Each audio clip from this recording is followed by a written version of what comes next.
بسم الله الرحمن الرحيم. الحمد لله رب العالمين، والصلاة والسلام على سيد الأنبياء والمرسلين نبينا محمد وعلى آله وصحبه أجمعين ومن اتبعهم بإحسان إلى يوم الدين. قال المؤلف حفظه الله: المسألة الثانية والعشرون: على ماذا يفطر الصائم. مسألة نوغس إلى دابا هم مسألة جي دروس المسجد في رمضان. مقال في الدكتور عائد القرني حفظه الله: وفي على ماذا يفطر الصائم دور من شومي لو يبرته. عن سليمان بن عامر عن النبي صلى الله عليه وسلم قال: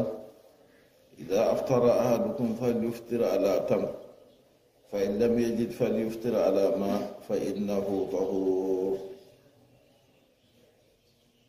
حديث سليمان بن عامر دغت النبي صلى الله عليه وسلم وويت غوتم: إذا أفطر أحدكم تني غوتم ودون يوان o yawrudo dibinoje to heɓai dibinoje bo o yawrudo ndiyam ngam kanjam ɗam ceniɗam. hadis wal sahihol imam ahmad, abu dawud, tirmiji, nasa'i filligol ha deftere mako kabir, ibnu maja, ibnu hujayma, hakim, bayhaqi, jama'are ɗunde o sahahu jama'atun ka tirmiji. jamaare ɗunde sahiɗigol ɓe mbigol sahihgol bana tirmiji, hakim, ibnu hujayma. wa qala alhafiju fi talkhis sahahahu abu hatim arrazi aidan, kanko fo o wi hadisol mangol sahihi. non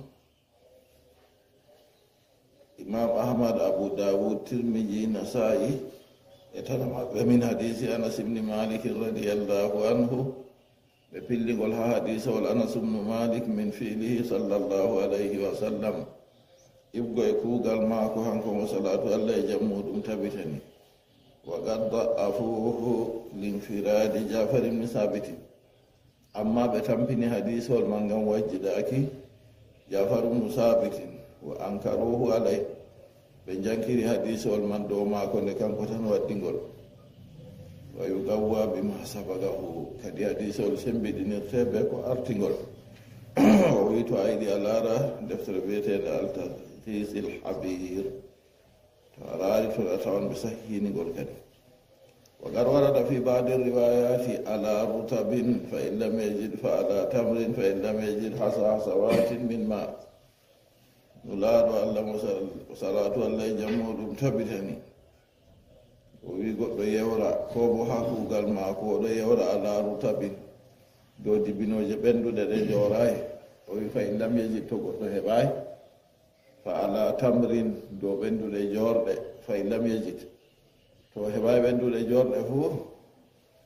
hasawatin min ma, o wooɓa booɓe ndiyam. yo ayi hadis holngol a waddino fa innahu tahurun. tongol on hasan kadi. imam ahmad, abu dawud, tirmiji, nasa'i ɓe fuu maɓɓe ɓe pilligol. dede ko wari ha asarwol no wayi fuu yewru be man ɓurante kadi yewrugo ɓe ɗum a suɓata ɗo. amma ta haɗama waddango yimɓe kuje ɗe amma ko a waddata yimɓe gewra kam arande ka ɗum dibinoje ɓenduɗe ɗe jorayi, to ɗe keɓaka ɓenduɗe jorɗe, to ɗe keɓaka nder ndiyam kadi. nden kam waddu ndiyam ɓe dibinoje fuu, liinu goɗɗo ndiyam ɓe dibinoje fuu heɓa o yewra suuma e maako.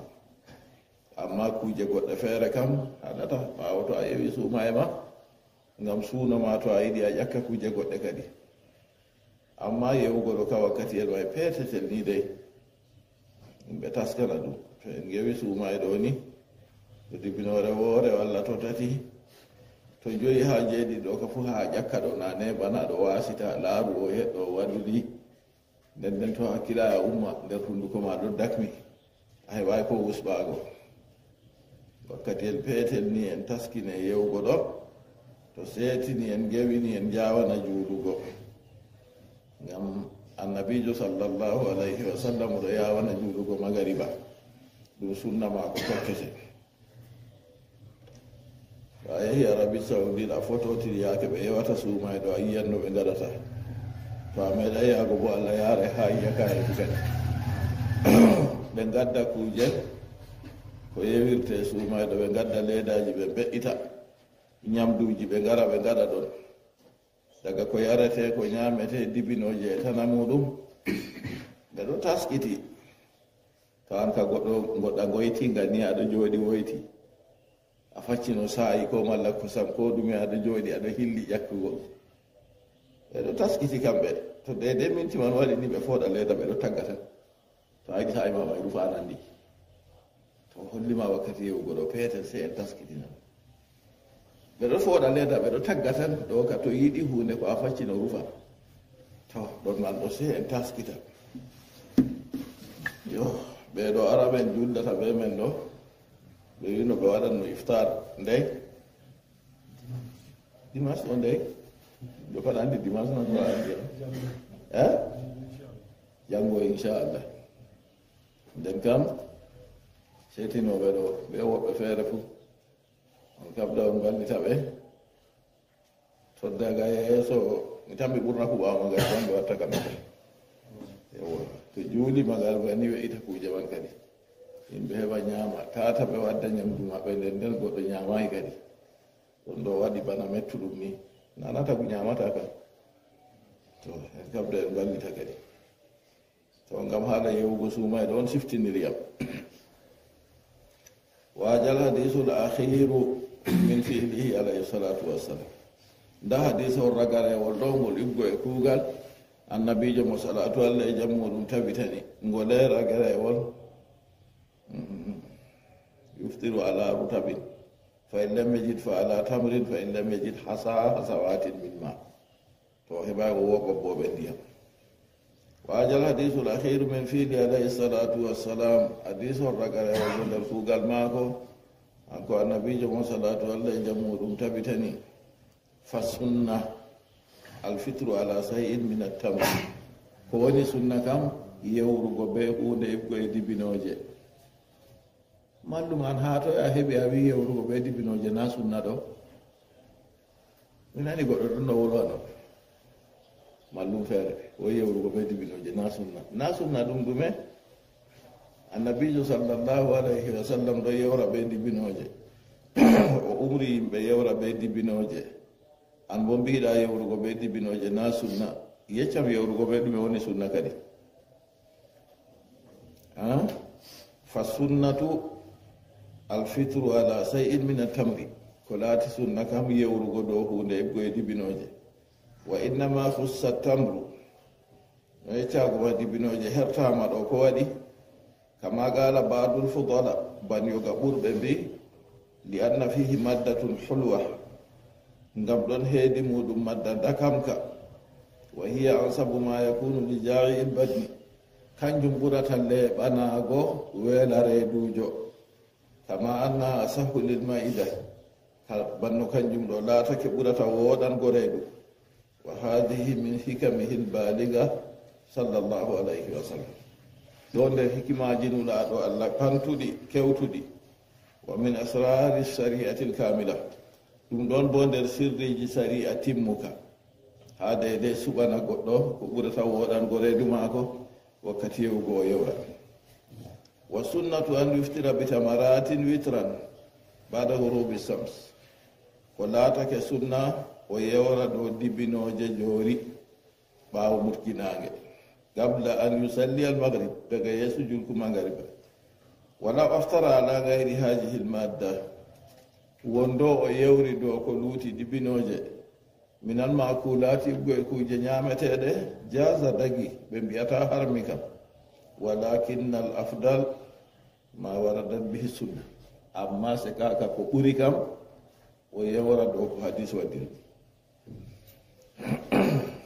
o yewra do joori o witran, woore, tati, jowi, joweeɗiɗi, kay ha ɓura ɗo fu hande a tammi julgo ba ngari ba kadi ووردت بعض الأحاديث فيما يدعو به الصائم إلى عند الفطر wari ha yoga hadiseji goɗɗi feere ko cuumiɗo do'orto be muɗum wakkati yewgo walakin fi badiha dofum amma kadi tampere ɗon ha yoga hadiseji man wa gadi yasɓuru ta'adduduha o matan bo limlimnuki maji wa ta'addudu turiki ha be limlimnuki ɗate maji ɗo kadi goɗɗo matiran be guwati ha be sembiɗitki maji to a heɓi hadisa on ko tampugol waddi nda ko a do'irta na do'orago be man ɓuran dininta a do'ora be ko a yiɗi kam ka hadis bana hadisawol zahaba zama wabtallat al-uruq wa sabata al-ajru insha Allah zahaba zama ɗon ka dilli wabtallat al-uruq ɗaɗi hecciɗi wa sabata al-ajru insha Allah mbar jari bo tabitake to Allah muyi wa hadis noon hadisawol ngol ɗo man kangol tawon hadisawol hasan akhrajahu abu dawud wa muslim wa daraqutni wal hakim wal bayhaqi ɓe fuu ɓe gurtinigol min hadis ibni umar radiyallahu anhu qala daraqutni ali ibn umar isnaduhu hasan o wi tugorgal hadisawol man bongal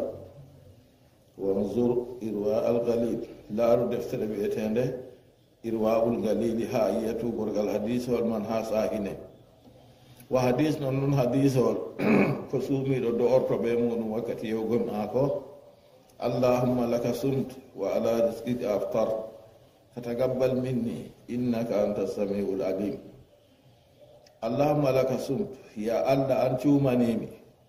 wa ala rizqika aftar do risku ma gewrumi komi ñamata ɗo an hokkiyam ɗum fatagabbal minni jaɓanam innaka an jawmirawo anta samiu an woni nanowo al alimu anduɗo daifun jiddan arandewol ka o wingol hasan amma hadisol galengol en jangi jonta ɗo o wi daifun jiddan ngol tampugol no fanti rawahu tabarani fi mujami sagir tabarani filligol ha mujamu sagir tabarani woodi maajim maako kabir awsat be sagir to ngol ɗo ha sagir ngol woni wa abu nuaymin ka en bo filligol fi akhbari asbahan min hadisi anasin ha hadisol anas qala tabarani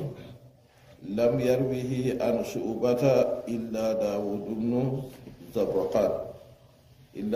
ibn zubraqan se kayum tan filligol yo ha suuba wa qala al-haythami fi al-majma' wa huwa da'ifun o wi hadisol man wol tam huwa qultu bemi balla cina huwa madrukun ngol accangol masa da afahu jumhur gombiri moji ɓe tampinigol qala al-hafiju isnaduhu da'if tugorgal hadisol man tampugal fihi dawud ibn zubraqan wa huwa madrukun kanko o accaɗo woodi ko ɓe aybata ha maako waɗi kadi hadise maako ɓe pillata unzur at-talkhis laaru deftere wiyetende talkhis ɗon nden kanko waddi go goɗɗo yewrata ha ɗo zahaba zama wabtallatil urug wa sabata al ajru inchallah kangol ka o wi hasan allahumma laka sumtu wa ala rizqika aftartu fatagabbal minni innaka anta samiul alim o wingol bo ngol daif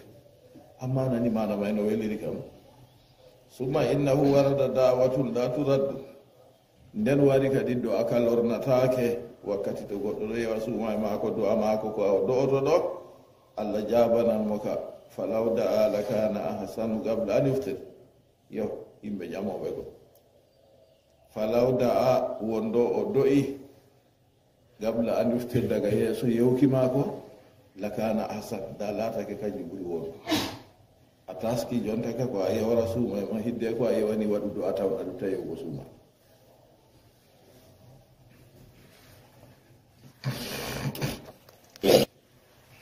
do aman nana do a juut ka bakin non bo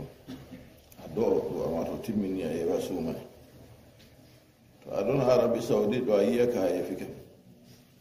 goɗɗo ɗo laara montre muɗum ɗo laara o redda priére seɗa jogi dibinore tan allahu akbar o sakkili de awudugo nde o do'i amma yiyan anduɓe bo kay bo fa alay sa waɗa do amon fuɗɗita hidde ko dadan seetina to an bo finta daga hande waɗu do amata on hidde ko a yewa suuma e maɗa o kanji ɓuri woɗugo. almasalatu salisa wal ismu المسألة السادسة والعشرون حكم الوصال ومعناه أن يصل الصائم النهار بالليل. فعن أبي هريرة رضي الله عنه نهى رسول الله صلى الله عليه وسلم عن الوصال. الحديث هذا هو الدين الوجود وسيلة جنب فاي. المسألة الثالثة والعشرون حكم الوصال. فأوي حكم الوصال ذلك جمال الورد. مثلا نقص اتتبع حكم الوصال كي تصنعه. ومعناه معنى من أن يصل الصائم النهار بالليل. تومي صنع نيالو ما بيجمع. anyalla sumago bana ni ha hira ay wata ko ndiyama yarata jemma bo a wala sumago kadi bo. fa an abi hurairata radiyallahu anhu naha rasulullahi sallallahu alayhi wa sallam anil wisal. ko filla daga abu hurayra allah yardomo o winulaɗo allah haɗi sonuki. fa qala rajulun min almuslimi se goɗɗo mo ibgo e julɓe wi innaka tuwasilu ya rasulallah, an bo aɗo sona yanulaɗo allah. annabijo ñalla sumugo wala sumugo weta jango bo o suumo fahin. kanjum kadi goɗɗo nde yibanni kañum bo suumoto. nde annabijo haɗi o wiyata yanulaɗo allah innaka tuwasil ya rasulallah, an kana aɗo sona nanulaɗo allah. fa qala nulaɗo allah wi wa ayyukum misli, moye moɗon wayi bana am. inni abitu yuɗimuni rabbi wa yasqini, min miɗo wala jawmam ɗo ñamnammi ɗo yarnammi. falamma abaw an yantahu, nde ɓe sali hempiɗaki maɓɓe anil wisali accina sonuki. wasala bihim yawman summa ra'awul hilal. annabijo sonidi ɓe maɓɓe ñalawmare, nden kam ɓe suumi nde kam ɓe mbaali ɓe gewawi jango ɓe suumi. summa yawman kadi bo ɓe mbaali ɓe gewawi pindi ɓe suumi. nden ka jemmaje ka ɗiɗi balɗe ɓotatina. summa ra'awul hilala hoti ɓe yimelde ɓawo to ɓe yila lewru dari yuldaɗu dari. fa qala nulaɗo allah wi law ta'akhkhara alhilalu lazittukum,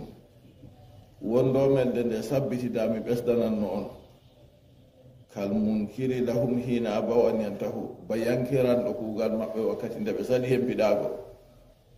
to kal munkiri lahum hina abaw an yantahu ɗo ɗum idraj, na ɗum wolde annabijo sallallahu alayhi wa sallam. en jangino haala idraj ha ɗo to on faami. hadisol man waddi ɓe lafaju feere kal mutanakkirina ko kal muntagibi lahum hina abaw an yantahu. to noon hadisol ngol bo to a ɗaari ha les ɗo rawahul bukhari wa muslim. bukhari fillingol hadisol 1916 muslim fillingol hadisol 1300. o laatake kadi ɗon man ɗo goɗɗo ñalla suumago nden wala e wata janngo bo fina suuma ɗo nulaaɗo allah sallllahu alayhi wa sallam haɗi ɗum nde o haɗi ka tatawal. wa hada la yutiguhu illa annabiyu sallllahu alayhi wa sallam. ɗum ɗo wala bawaɗɗo ɗum sey annabijo mo salatu allah e jammu ɗum tabitani alladi sagalahu sidqul mahabbati lillahi taala, on mo gonɗuki yiide allah ɓangiɗo sukli mo. gonɗugo yiide allah ɓangiɗo gonɗum nder ɓernde maako ɗo sukli mo. ɓe mbi kanjum ha o nanata weelo ɓe ɗon ka fu. wa quwatu silatu bihi, e sembe sonaki maako ɓe allah. fallahu taala yugzihi min almaarifi, allah ɓagiɗo ɗo ñamnamo modi bo wima ɗume ibgo e ande. wa yufidu ala qalbihi min laddati lmanajati wassawqi ma huwa gidau lilqulubi, allah senniɗo ɗo wanja dow ɓernde maako, allah ɗo rufa dow ɓernde maako mbelenga wundotirki be allah, nonnoon mbelenga yenuki allah, ɗum ko laatata jawɓaari ñamdu heedi ɓerɗe. kanjum man ɗo ni ha o yejjita deydey haala ñamdu be njaram. wana imun lil arwahi, e nema heedi yonkiiji. fayugni hada an jazai ljismi sey ɗum ɗo ɗum jaynita kadi ɗum accina ñamdu ɓanndu muddatan min azamani jisde e jamanuru yo dede ko wolwiɗo to goɗɗo waɗanima misalu feere ni a faman boɗɗum masin yaake feere goɗɗo to seyi seyo ha fanti ɗo ha wejjita ñamgo be yargo fu to iri man jurɗo waɗa non suno fu to suni yaake feere ha wejjita ñamgo be yargo amma nulaɗo allah ka ha ɗo gam sewrago maako be wundotirki jawmiko on wundotirki allah kanjum woni qur'anu a jangata do'aji a waɗata zikiri innuki allah a innata ɗum fu majum aɗa wundotira be allah ceniɗo on walaysa ma'ana gawli laataki mana konngol maako abitu yud'imuni rabbi miɗon waala jawmam ɗon ñamnanmi ɗo na mana man annahu yud'imuhu ta'aman wa saraban bil fam na allah ɗo ñamnira mo yarnamo be hunduko dey wa illa lama kana sa'iman to non onno kam nden kana o sumaki kadi alayhi salatu wassalam faqad naha sallallahu alayhi wa sallam al ummata nahya tahrimin anil wisal mo salatu allah e jammo ɗum tabitani o haɗi ummatore o haɗi to mottere haadende harmuki ha sonnuki haadende harmuki ɗo noy nden kam to a ñalli suumago hiiri a yewawi suuma ma a waali suumago janngo a suumi a huwi kuugal haram kanjum woni haade nde harmuki mo huwi kuugal haram bo ɗume o heni yangada ala mbarjaari ka o heɓata toon mbarjaari to o heɓi ɗo mbarjaari kallundi on na mbarjaari booɗi ngam nulaaɗo allah haɗi hunde o sali kanko o waabi ɗum o waɗi fa inna fihi mashaqqa anndu saɗirma ɗon harmuɗum kadi amma lwisalu lladi nugila an baadi salafi amma sonaaki suumay ɗum ko sottina daga yoga salafinko en fa ka annahum ma sami'u nahyahu anumma hamɓe ɓe nana e haade nulaaɗo allah alayhi salatu wassalam kanjum waɗi ɓe ñalla suumaago to hiiri bo ɓe mbaala suumaago janngo ɓe pina ɓe suuma wa gal yafalu baadul ulamayi amran yiyama bo ko yoga annduɓe huwa fi wa huwa khilafu sunna kanjum man ko luuti sunna muta'awwidan fi dhalika nder o tawtilanɗo her majum mustahidan o tiɗɗo fa yujaru ajran wahidan se o heɓa mbarjaari ngoori ngam dede mustahidijo to o huwi kuugal to o woofi o woodi mbarjaari ngoori to ni o wapi bo o woodi mbarjaari ɗiɗi kanjum kadi yiyama goɗɗo ko laatata jam istihadu o huwa kuugal her bolwaɗum ɗo be istihadu maako ba misalu man o waɗa be istihadu maako o ñalla suumaago o waala o heɓata suuma janngo bo o fina o suumo o heɓa mbarjaari gootel to o annda annabijo haɗi dey wa amma man balagahu dalilu amma mo dalila hewti ɗum annabijo haɗi sonaago nden kanko o soni fala yajuju mukhalafa ɗo ka dagaki luutugo dalila man almasala المسألة الرابعة والعشرون الرخصة في القبلة للصائم إلا لمن يخاف على نفسه عن أم سلمة رضي الله عنها أن النبي صلى الله عليه وسلم كان يقبلها وهو صائم. حديث وانتمي يا حديث نقول تمي كان قول المسألة الرابعة والعشرون مسألة نوغاس إنايا ها مسألة دروس المساجد في رمضان الرخصة في القبلة للصائم خويناغو هيدي هباغو تشوميدو إلا لمن يخاف على نفسه كوينا مهولة دو نفسه سي مهولة هورمو سكابة دو تابا دي سم تو أحبي دو نسبي بنا ما سونو فيري suno man sabbibina jonta kam ko mo wadal waɗayi maji wurtahama malla ma man ya wurtahama ta ɓadu muy haje ma waɗa an ummi salamata radiyallahu anha anna nabiyya sallallahu alayhi wa sallam kana yuqabbiluha wa huwa sa'im ummu salama hindu radiyallahu anha o wi andu annabijo mo salatu allah e jam muɗum tabitani laatake ɗon hebbomo kanko hindugo kanko umu salama dada salama waya kenen huwa sa'im annabijo cuumiɗo bo yo hadisol bouhari filligol hadisol 1999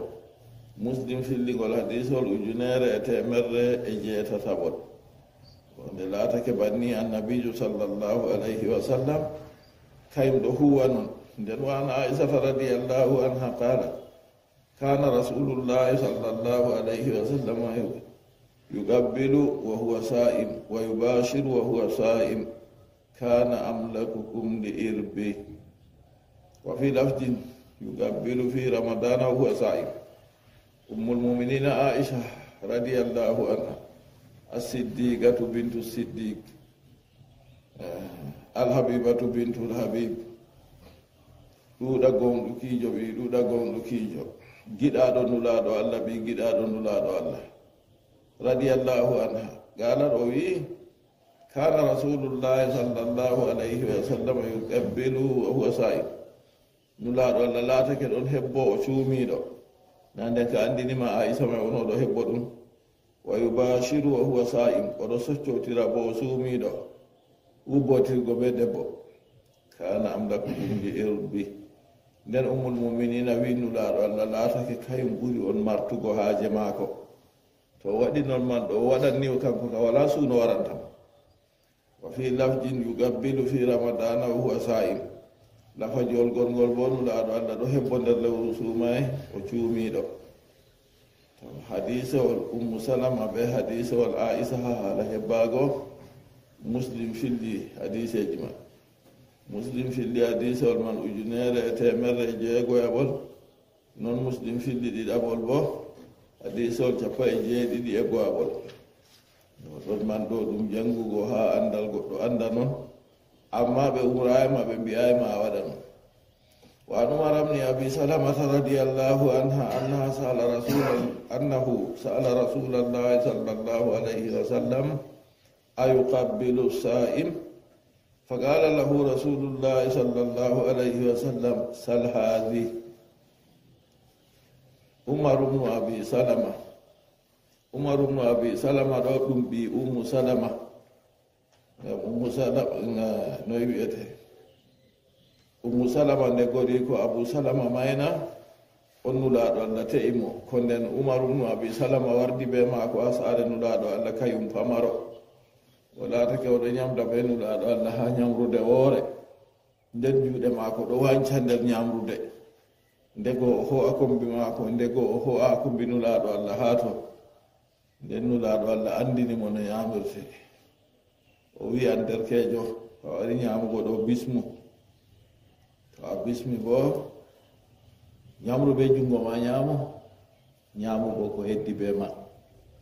yo ɗon to aɗo ñamda be ɓinguel a sey ñamdugo be ɓinguel boɗɗum ngam a ekkitinan ɗum no ñamirte a yi goɗɗo saybuɗo dillani forta jungo mum ha to yaho a hunde ha yeeso goɗɗo ha to yo ɗo handa e sey a andina mo kanko umar bnu abi salama allah yerdomo kanko annahu sala rasulallahi sallllahu alayhi wa sallam o ƴaminulaɗo allah ayugabbilu sa'im o wi suumiɗo hebbotona goɗɗo suumiɗo musinan hunduko debbo mum na fa qala lahu rasulullahi sallllahu alayhi wa sallam sal hadhi nulaɗo allah wimo nda ƴamu oɗo may moy ɓe ummi salama ummu salama ɗo kanko woni dada umar bnu abi salama ma wato nulaɗo allah ba wigo de o wimo nda ƴamu dada maɗo fa akhbarathu ummu salama yeccimo anna rasulallahi sallllahu alayhi wa sallam yafalu dhalik nulaɗo allah laatake ɗo huwa bolowa ɗum ɗo fa qala wi ya rasulallah qad gafara llahu laka ma taqaddama min zambika wa ma ta'akhkhar o wiya nulaɗo allah an kam haqiqa allah yaafima ko arti ha junuba ma be ko sakidi fu fa qala lahu rasulullahi sallllahu alayhi wa sallam wato bawigo an ka jaafaɗo kanjum waɗi aɗo waɗa noon minin ka nde min jaafaka kam hanayi min waɗa kadi nulaɗo allah wimo ama wallahi inni la atqakum lillahi wa akhshakum lah nulaɗo allah wi pinenane hunorago allah min ɓurata on hulgo allah min ɓurata on yankinanago mo to nden hawtade be banni nulaɗo allah ɗo waɗa to ba wigo kadi mo hulana e hoore mum kam to andi wala gacce waɗata kam nder ka to yiɗi kam ko fuu waɗanno ngol fuu hadisol muslim filligol hadisol ujunere temerre e jeetataɓol wa fihi anna afalahu hujja kadi ɗon ha hadisol ɗo kuuɗe nulaɗo allah ɗum hujja nde o wiyata min ɓuri on hulgo allah min ɓurata on yankinan gongo fuu miɗo waɗa ɗo wa ida khafa saimu ala nafsi min algublati fal awla istinabuha to ni goɗɗo julɗo hulani nafsu muɗum ha hebbande nde ta ɗum jayanamo goɗɗum feere nden kam ko ɓuri handugo kam o woɗɗita ɗum o accatata o hebbo o adamu takbir so ende hebbago kanjum ɓuri kadi to o hulani nafsu mako wa amma ida amina faqad rakhasa fi dhalika alayhi salatu wassalam amma to o hooli nafsu mako o andi ko o hebbi man ɗo wala goɗɗum feere o waɗata haqiqa nulaɗo allah mo salatu allah e jam muɗum tabitani hoyni ha bolwa ɗum ɗo wa kana li hajati shakhsi asaran fi ihtilafi lhukmi laatake kadi ha kiita goɗɗo yaake goɗɗo man no o woni ɗo kanjum woni batte kadi heedi luuruki kiita jonta kam o kam andi to hebbi wala ko waɗatamo ko ɗume ruñinta suuno maako sakko o numa moɓodal yo o kam hebbago maako gacce wala o bo ɗo hula to o hebbi man ɗo ta ɗum ruñina goɗɗum feere ɗey ta ɗum haftina goɗɗum feere ha sabibina moɓodal dey to o bo ndikka to hebbay kadi faman kana shabban tan mau nafsa mo laatake derkejo paño kayum go nafsu muɗum ɗon ɓanta fal awla la hustinabul gubla ko ɓuri handango mo kanko kam luycitaki hebbaki o muñata on ha jamma to waɗi o yewi sumay wa man kana shaykhan kabira mo laatake dottijo nayejo kam fala basa gacce wala dottijo nayejo na suno ummata be ko hoyiɗo wallahu alam allah woni anduɗo المسألة الخامسة والعشرون الصوم في السفر والإفطار عن ابن أبي أوفى رضي الله عنه قال كنا مع رسول الله صلى الله عليه وسلم في سفر فقال لرجل انزل فاجدح لي قال يا رسول الله الشمس الحديث. المسألة الخامسة والعشرون مسألة نوغاس إنجويابا عند المسألة جانجيجي جولر دهان لو رسوما الصوم في السفر والإفطار سوما غوها جهانغال بيوكي عن ابن أبي أوفى عبد الله رضي الله عنه قال وكنا مع رسول الله صلى الله عليه وسلم في سفر من داتك من دونغون دي بينو لا الله جهانغال فقال لرجل senu laaɗo allah wiyata gorko feere injil fasdahali jippu harnanam qala ya rasulallah shams o wiyanu laaɗo allah nange ɗon dey qala li rajulin injil fasdahali nu laaɗo allah lorni konngol mum goo o wi injil fasdahali jippu harnanam qala ya rasulallah asamsu nange ɗon nange mutay de qala injil fasdahali nu laaɗo allah weddi konngol tatawa jippu harnanam kadi hidde ko a huɓɓa yiite a harnaman ɗo na hosan wakkati na nange mutanna fa nasala goɗɗo go sey jippi fa jada lahu harnani mo o sari ba o yari summa rama biyadihi ha huna hotinu laaɗo allah sappori be junngo mo herɗo summa gaala hoti o wi jaraytumul layla akbala min ha huna to ni on yi jemma husitiri herɗo faqad aftara saimu haqiqa cuumiɗo yewi hetto jemma fuɗɗirta wargo funage na irnage funa mana to hadisol bouhari be muslim filligol bouhari filligol hadisol ujunere temeɗɗe jewenayi e capanɗe nayi e go'abol muslim filligol hadisol ujunere temerre e go'abol hadisol laati sahigol kadi yow kanjum seeɓi adamajo taskita laara yaake yewugo suuma e maako ase goɗɗo taskana ko yewirta suuma e daga wakkati man waɗayi na yinde annabijo umri mo jippa o harna ɗo kanko nde oɗo yiya nange ɗo o wi kay nange ɗon taw annabijo lori lorni konngol goo o wi nange ɗon lori lornigol hande tati o tawi kay ase jonta kam dole sey jippugo kadi nden hidde ko o sukla o harna goni na nange mutan واستدل بهذا الحديث البخاري على جواز الصوم في السفر bukhari kejo daldinori be hadise ol ngol ko daga ko suuma ko heedi jahaga li anna rasul alayhi salatu wassalam kana musafira gam nulaaɗo allah mo salatu allah e jammu ɗum tabitani o laatake o jahowo jahangal kama yulamu min hajal hadis bano andirte nder hadis on wa an aishata radiallahu anha zawji nabi sallallahu alayhi wa sallam anna hamzata bna amrin al aslami qala linnabi sallallahu alayhi wa sallam asumu fi safar. Hamzatu bnu amrin al aslami o ƴami annabijo mi sumoto ha jahangal na wa kana kasiru siyam o laatake o ɗuuɗa suumukiijo. qala nulaaɗo allah wimo in si'ita fa sum wa in si'ita fa aftir. ha jahangal man to a yiɗi suuma to a yiɗi bo yew. ɗalamno daqiqil iidi laysa fihi tasrihun bi annahu sawmu ramadan. o wi wala ha hadisol man laɓɓinki ɗum suuma e lewru suuma e onna. fala yakunu fihi hujjatun ala man mana siyama ramadana fi safar. non hujja wala ha hadisol man bo dow mo haadi suumaago lewru suuma heedi jahangal. ha jahangal a waawi suumaago suum a waawata suumgo yew ɗo kam ɗiɗi fu ni on jam en ande gawi. wa qala ibnu hajar al asqalani wa huwa kama qala binnisbati ila siyaqi hadisil ba. o wi kanjum ɗum banano o wini be ko lencititte ha soggugo hadisol ngol baabol man. lakin fi riwayati abi mirwah الذي ذكرها مسلم. أما سكاك ها رواية ابن مروان والمسلم في اللي أنه قال يا رسول الله أجد بي قوة على الصيام في السفر. حمزة بن عمرو الأسلمي يقول كان كون ويانو لا دو الله من ما تسمبدو سوما go het jahangal fal alayya junah kadi gacceɗo ɗo am na woodi ayɓeɗo ɗo am komi suumiya jahangal na. faqala rasulullahi sallllahu alayhi wa sallam hiya ruksatun min allah. suuma man ɗum hoynuki daga to allah. allah on hoyni to a yiɗi ɗo a yewa. waman ahja biha mo hoyi be hoynuki go yewi suuma e muɗum fasan ɗum boɗɗum. waman ahabba mo yiɗi ane suumaki mum fala junaha alayhi. on bo suumo gacce wala dow maako. hadis hol imam muslim filligol ha ɗo ka o sappika ɗum tan o wadday goɗɗo feere. wa hada yusiru bi annahu sa'ala an siyamil farida. o wi to en gi hadis on ɗo ba wa'iɗo kam